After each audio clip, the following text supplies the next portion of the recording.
Next up on KSL Outdoors. When the streamer is falling like that. Euro nymph fishing is catching on. We'll learn from two of the best, Lance Egan and Mickey Anderson. Nice, Mick. How to catch fish with a nymph, a streamer, and different pockets of water, all with a Euro rig. I'm Adam Eakle, and let's go fishing.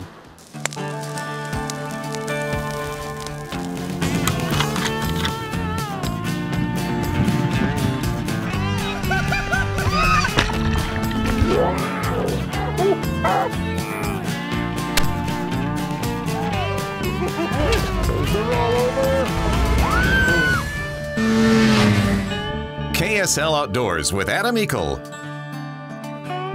is brought to you by your local Ford stores. Hey, welcome to KSL Outdoors. I'm Adam Eakle. We got a treat for you tonight. We got Lance Egan with the U.S. Fly Fishing Team. He's been on the show before, and of course, our good buddy Mickey. And you know, guys, the last show you guys did, I had broken some ribs and was out, and it just so happened to be one of the most popular shows we've had on the air in the last few years. All right. Not that I'm sore or anything, but it was Euro style nymph fishing. I've never done it. I'm hoping you can teach me. Yeah, I hope to. Yeah, for sure. All right, I got my fishing rod, Mick. Yeah, that's the first thing we're going to change. So this type of rod, the conventional rod, will work, but a longer rod, one that's actually designed to cast a long leader, is going to be a little bit better way to go. I already set it up. We'll change it. All right, let's go get on the river. Hey Lance, when we were here a year ago, you taught me so much. You got me really excited about this type of fishing, but I still fall back on the bobber once in a while. You got to break this habit, Nick. Oh man! Come on. I got extras. We've got some fish rising. Do you want to still nymph fish, Euro fish, or what do you think? We sure could. Of course, with risers, who doesn't want to throw a dry fly? We did bring a dry fly rod, but for the purpose of learning, if we were going to Euro nymph this, I think we'd probably be best to approach from the very back of the run. This is a water type where an indicator would be a good option. Yeah, this is where I like to use it because we've got a long, shallow stretch. I always snag up without an indicator, but is that going to be the best type of indicator to use? That particular one probably hit the water a little bit hard. It would work, but in a perfect world, I'd either float the cider with a Euro rig or maybe try a dry and a dropper or a small yarn indicator. Perfect, let's go. The easiest way to describe Euro nymphing is probably just a long, light rod, 10 to 10.5 foot, 2, 3, 4 weight rods, very long, light leader, and weighted flies. So no split shot, no sinkers taking the flies down, and no floating indicator, just colored monofilament for the indicator. That's what we're watching to register strikes. It's a normal fly rod, you use the fly line to load the rod, right? Okay. In this case, we're using a crazy light, thin fly line that doesn't have enough mass to load the rod, so we're using rods that are pretty soft, and we're just going to let the flies and the leader basically unroll under tension, back behind us, going back, and then over the top, going forward. So I think the keys are taking flies under the rod backward and over the rod forward. And then we're going to just keep the cider, the colored part of our leader, up off the water, and watch for it to do anything unnatural to the current. So I'm just keeping ahead of the rig, watching for it to hesitate, dart, get pulled under, any subtle indication on that colored line, and we set the hook. Okay. The other important part of this is you finish the cast with the rod high so that the cider stays off the water. So the only thing that touches the water is flies and tippet. You called it. That is the cast. Just a little guy.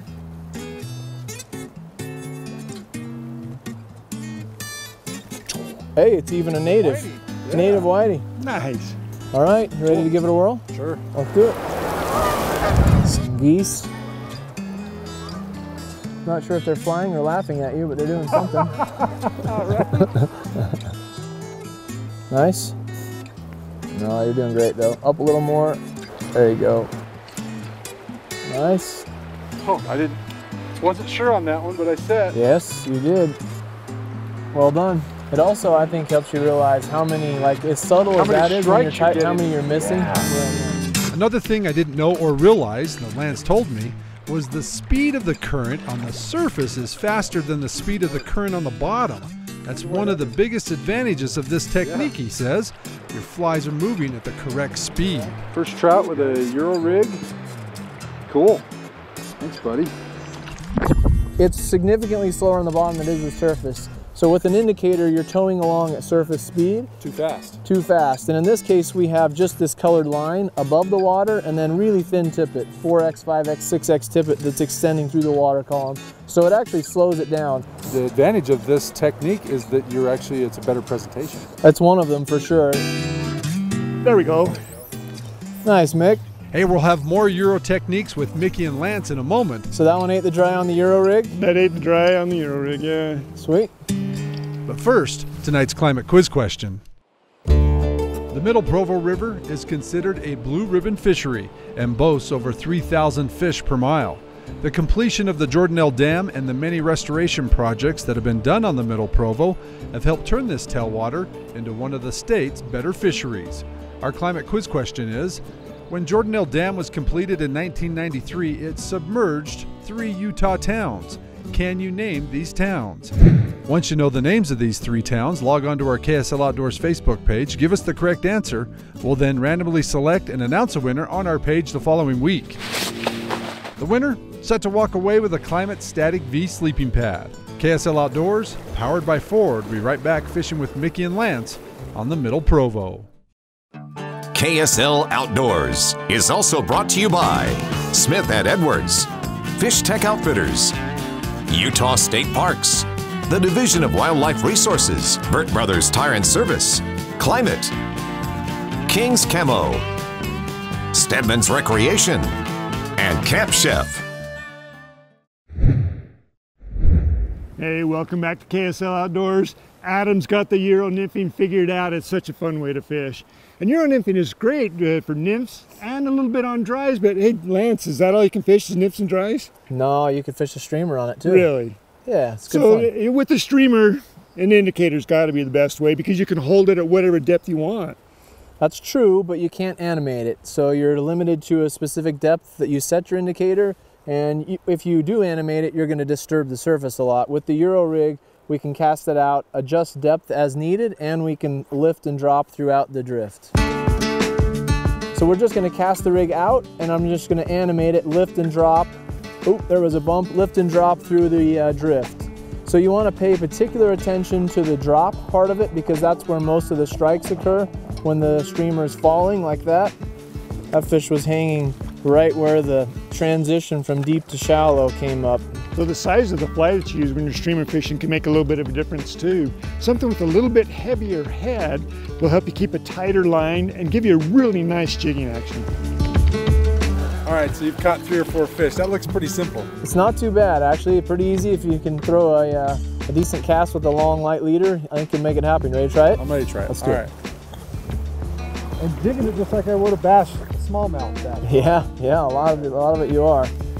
And the water feels kind of cold. Yeah, about 40, 41. Yeah. So does water temperature make a difference in where fish are going to be in a run like this? Definitely, yeah. As you know, cold water brings them to slow water. It doesn't have to be deep, but it needs to be slow. So in the summer, where we might find fish up at the head of the run, where it's fast, right now we've caught most of our fish in the back end and the deepest part of this run. So the tail out where it's nice and slow, or the deep, slow part of the hole.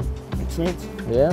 Wintertime fishing. Is it a good fish? Yeah, it's a brown. Nice. Oh yeah, I can see it from here. Boy, big fish of the day, and he's beautiful. Yeah, he is pretty. Look at the yellow and the blue patch, and gorgeous fish. Yeah, it is big and buttery brown. That's what the Provo's known for, and boy, what just a neat looking fish. We're gonna let him go. All right, Lance, I can't wade any deeper than this. Watch. I can float deeper, I guess. But I can't get out there any farther, and I want to fish that seam over there. Yeah. Now, what about an indicator here? Wouldn't an indicator be better? Because I can throw it, and when it's over there, now I can just start mending and get it to drift through the hole. Yeah, it would certainly work, right? As you're exhibiting here, you can fish an indicator there, but it requires a lot of maintenance, right? So it can be done, but if you take the Euro rig with a really thin leader especially, the thinner the leader you use, the further away you can fish. And if you use a nice, really thin, long leader, we can get a cast from right here, get the flies over in that same run and do no mending, just high stick. So all the currents, the conflicting currents between our position and where we're trying to fish are not influencing our rig because we just have the entire leader system off the water. So I'm just high sticking, my cider and flies are out in that slower pocket, and I'm also not being towed at that surface speed that's going pretty quick over there on that edge. See how slowly my rig makes it down through there. So it's a neat way to be able to just reach across currents with that long, thin leader, long rod, long leader. 20-foot leader, 10.5 foot rod. Set.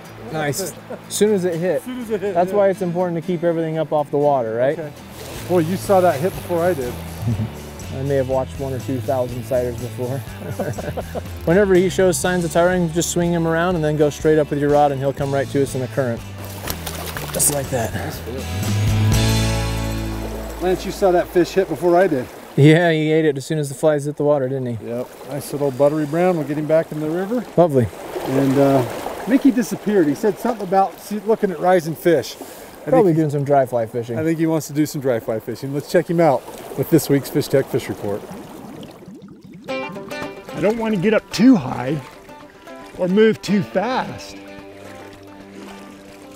I've got some rising fish out here, and even though I've got my Euro rig set up, I'm still going to fish with a dry fly. I'm Mickey Anderson for Fish Tech with this week's fishing report. Euro rods and Euro leaders are harder to cast with a dry fly, but it works well. So the first thing you need to do is you need to change your leader setup, and instead of having two weighted flies on, I'm just going to cut the flies right off. Took the weighted fly off, I still have my tag here, and I've got my dry fly out here. Now when you want to cast this type of a rod doesn't cast very well. And your leader can be changed also. If you've got a little heavier butted leader, that's going to help out a lot. Casting stroke changes too. You need to make more of a snap in the cast and flex the rod without the weight of the line helping. Next thing you need to do is you need to wait a little bit longer on each pause. Now one cast that doesn't work very well is the roll cast. It's harder to get it to lay out straight. Sometimes it will, but most of the time it won't because you don't have the surface resistance on the line to help flex that rod and make the cast. Hey, hopefully these tips will help you catch a fish on a dry fly on a Euro nymphing setup. For these tips and a whole lot more, come on down to Fish Tech, we'll help you out. Now for tonight's fishing line.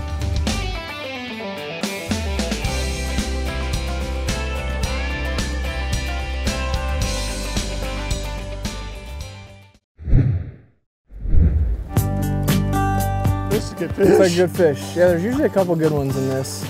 Is it a native or a German? Yeah, it's definitely a trout. Nicely done. That's actually better than the last one. The Euro nymphing is gaining in popularity. Fly Fish Food, where I work, we sell more Euro nymphing rods than anything else, any other rods. We sell more leader building stuff for that, and nationwide, streamer fishing and Euro nymphing, I would argue, are the two kind of hot trends right now in fly fishing. There he is. The long leader, takes a little bit to set up, and that's what, Lance and Devin Olson, we haven't really talked about Devin, but the two of them are developing new leaders all the time for different applications, and just little tweaks. They just keep fine-tuning it, and you don't see the flies. Flies are just evolving like crazy right now. More and more on jig hooks, tiny, tiny bodies, UV coatings. Yeah, it's an evolution. Set. Oh, that was a fish. That was a fish. Oh, dang. Up, up, up. There you go. Start jigging. There he is. Nicely done. Sweet. On the streamer. Streamer action. In addition to using nymphs or streamers with a Euro rig also allows you to fish pocket water more effectively. Here's Mickey and Lance to explain. So in a narrow run like this, if I throw a curve cast with an indicator, I can put the indicator and both flies in the same hole. Nicely done. Yes, very doable with the indicator. You can also do that, Mick, with the Euro rig. If I step in here just a little bit, so making the same cast, we can then stick the flies in that same pocket, elbow them upstream. The advantage here is that I take away the surface. So with the indicator, it's going to be pulling your rig downstream, which will not let your flies get as deep or stay in the run quite as long. With the Euro rig, we get them in, and there's nothing tethered to the surface. We just have our thin tippet. So they'll stay in there the whole way through until you hook a fish. There's one. Nice, Mick. You need a net, man, or you got him? Yeah, I need a net, man. Well, Mick, you keep catching all the big fish. Very lucky. Pretty good one. Lance did say hit Lance, the rocks. He did say, yeah, throw in the rocks. There's usually good fish over there. Yeah. Hey, Lance, a lot of guys have a lot of questions about this Euro rig. Yeah. You've actually done a DVD. Done a couple of them, yeah. Our Modern Nymphing series, Modern Nymphing and Modern Nymphing Elevated. They cover all this stuff, start to finish, 100% dedicated to Euro fishing. And like you say, lots of questions. Hopefully our videos help address that, and hopefully this helps address that. Yeah. Giving away a few secrets. Just a couple. Just a couple. Hey, more here with the guys in a moment, but first, tonight's Utah Field Guide. Hi, I'm Kirk Stedman from Stedman's Recreation out in Tooele. It's that time of year again, you need to get your machines out, get them ready for the season. One of the most important things you want to do to start off the season is to get the oil and the oil filter changed. Get the contaminants out of the engine, get some fresh oil and get it ready for the season. You also want to get your air filter checked and cleaned, check the tire pressure in the tires, and then just give the machine a visual check over. You'll also want to check your battery, make sure it's got a good charge and it's going to hold that charge. Last thing you want to do is get stranded out there with a dead battery and not be able to start your machine. We'd love to have you bring your machine out, get it ready for you, get it tip-top and ready for the season so you can go out and enjoy the outdoors. Or if you like to get your hands dirty, you're more of a do-it-yourself kind of guy, you can come out and see our parts department. We have all the oils, oil filters, and air filters that you need to get your machine ready for the season. We've got all the protective gear that you need. Helmets, boots, neck braces, chest protectors, everything you need to keep you safe out on the trail. If you're in the market for a new machine, we've got anything you may want from Honda, Yamaha, Polaris, and Beta. We've got them all out here ready for you to come out and check them out. Come see us at Stedman's in Tooele, 916 North Main, or www.stedmans.net. Pretty pleasurable day here on the river. We did expect some rain, some snow. It never materialized. We're pretty happy about that. Hey, let's check out that recreation forecast for your next outdoor adventure by turning it over to Kevin back in the weather department. Welcome back to KSL Outdoors. Back here fishing with Lance Egan. And hey, Lance, next weekend, or next Thursday actually, is the International Sportsman's Expo there at the Mountain America Expo Center. Coming right up, yeah. I've got a couple of presentations actually covering Euro nymphing, which should be a lot of fun, and then a couple of just casting presentations too. Good. So if you didn't get enough Euro nymphing in the show, come down and bend Lance's ear, right? I've got big ears, you might as well put them to use. Hey, also coming up next week is the popular saddle sale event going on with our friends over at Smith & Edwards. They'll have representatives from your favorite brands joining them Friday the 15th at the West Jordan store and Saturday the 16th at the Ogden store. If you're looking for a custom-made saddle, you can also schedule a custom fitting by giving Marty Thompson a call at Smith & Edwards, the Country Boy store. Time now to turn it over to you for this week's Snapshot of the Week.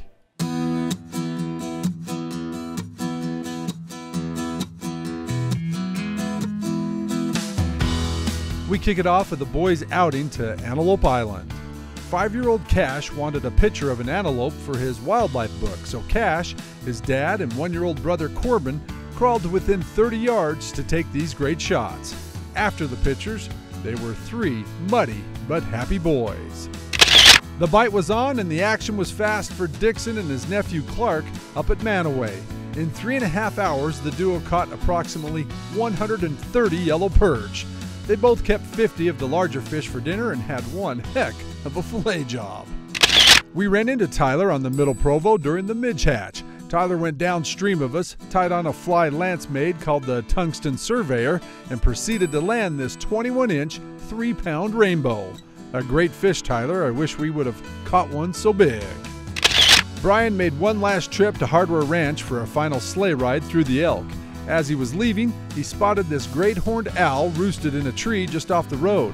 Brian captured these cool shots of a sleepy owl as it weathered a passing snow squall.